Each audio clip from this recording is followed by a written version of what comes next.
Bismillahirrahmanirrahim. Assalamualaikum warahmatullahi wabarakatuh.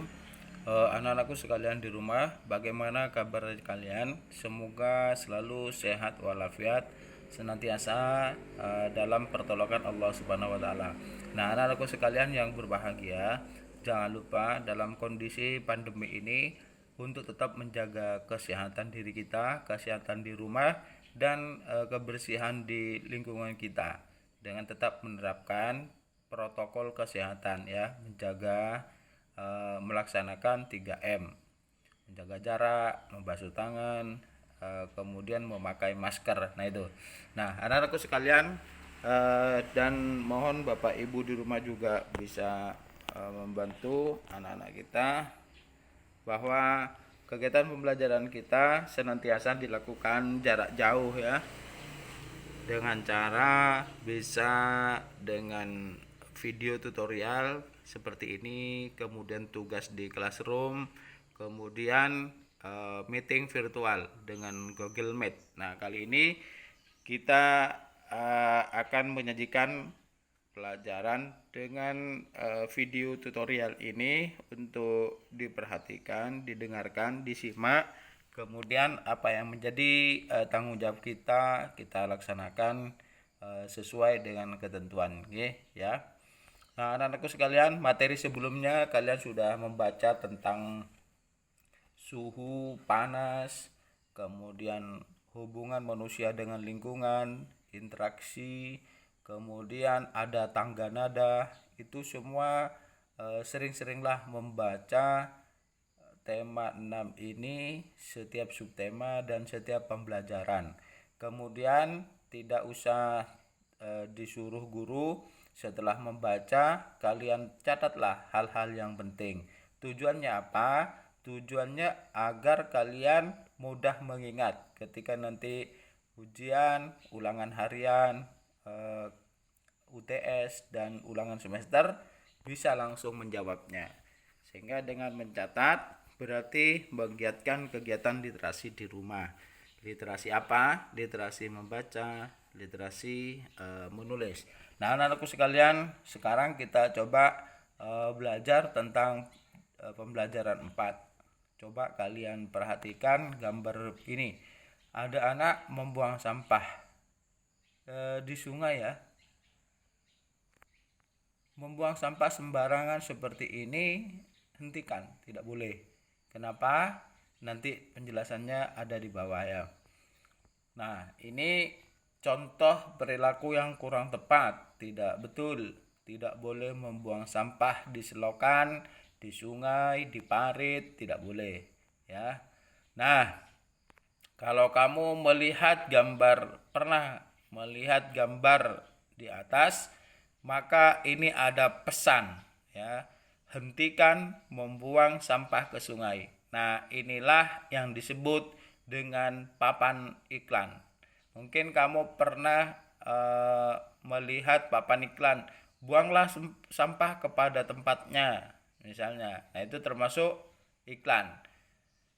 Nah, apakah kalian pernah melihat iklan di sini? Misalnya di daerah kita ya, di taman bunga, di jalan-jalan, itu ada papan iklan. Bunyinya dilarang membuang sampah di sini. Buanglah sampah pada tempatnya, misalnya gitu ya. Dilarang membuang sampah ke sungai.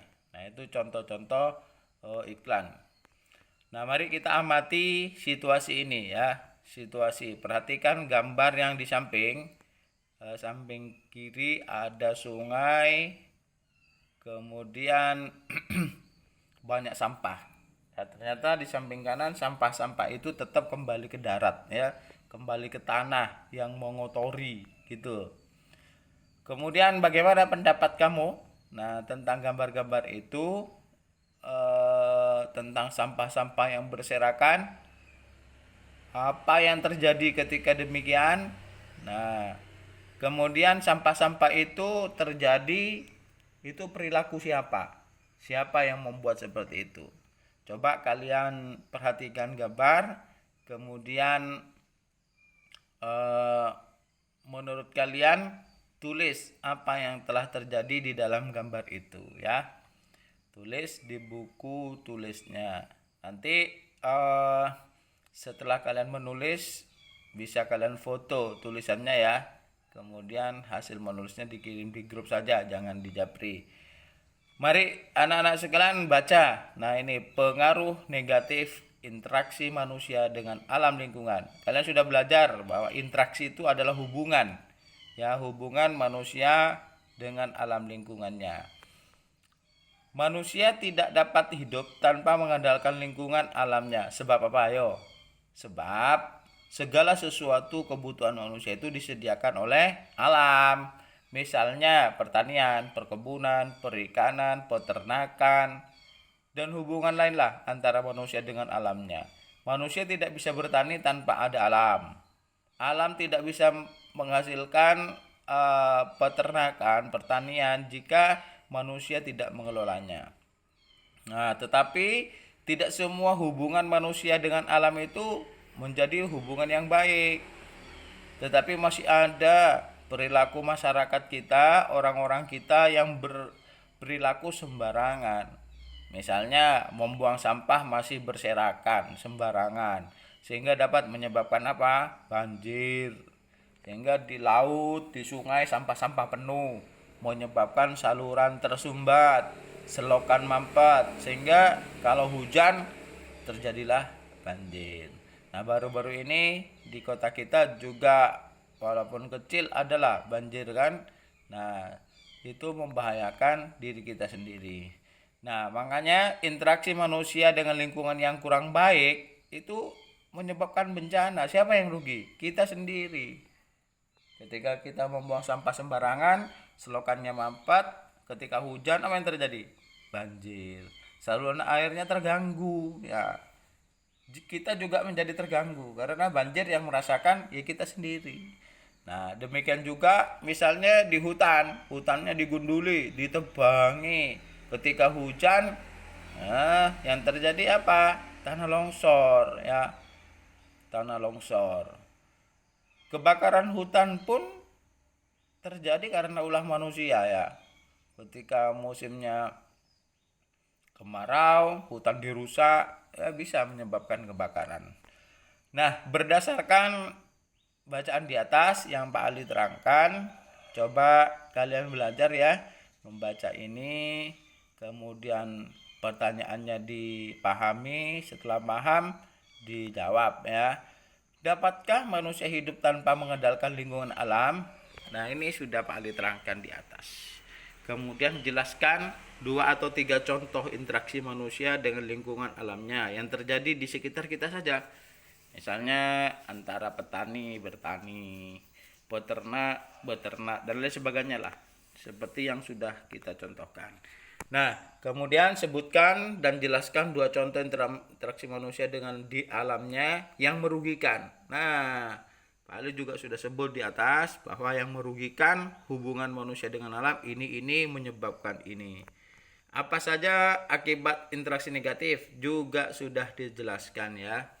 Interaksi negatif ini dengan ini, kelakuan manusia begini menyebabkan ini. Nah, ini sudah kita jelaskan. Nah, setelah kalian menjawab, ya tolong ini tulis kembali menggunakan diagram. Judul bacaan di atas apa? Paragraf 1, hal-hal penting itu apa? Ya, hal-hal penting itu berupa ide pokok di paragraf 1, 2, 3, 4. Itu ditulis paragraf 1, 2, 3. Nah, setiap paragraf itu ada kata kuncinya. Kata kunci itu hanya ada 1 atau 2. Nah, ya, kumpulan kata kunci atau kata kunci yang penting ada 1. Tulis apa itu?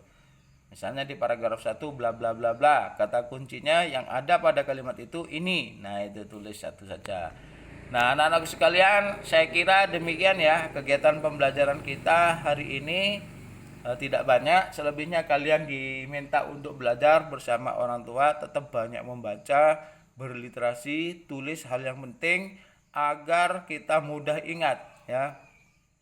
Sehingga dengan pembelajaran model pembelajaran jarak jauh ini bisa lebih efektif jika anak-anak sekalian di rumah mengambil inisiatif untuk bisa lebih belajar dengan tekun, dengan baik, didukung oleh orang tua dan tentu saja melakukan praktek ya. Seperti kemarin ada praktek es batu di rumah dan lain sebagainya. Nah, lebih tepat lagi jika ada prakteknya difoto, kemudian bisa di video pendek-pendek, kemudian bisa disampaikan di store untuk dipelajari teman-temannya yang lain. Itu sangat luar biasa sekali. Terima kasih anak-anak sekalian, selamat belajar, semoga sehat selalu. Dan Pak akhiri sementara, assalamualaikum warahmatullahi wabarakatuh.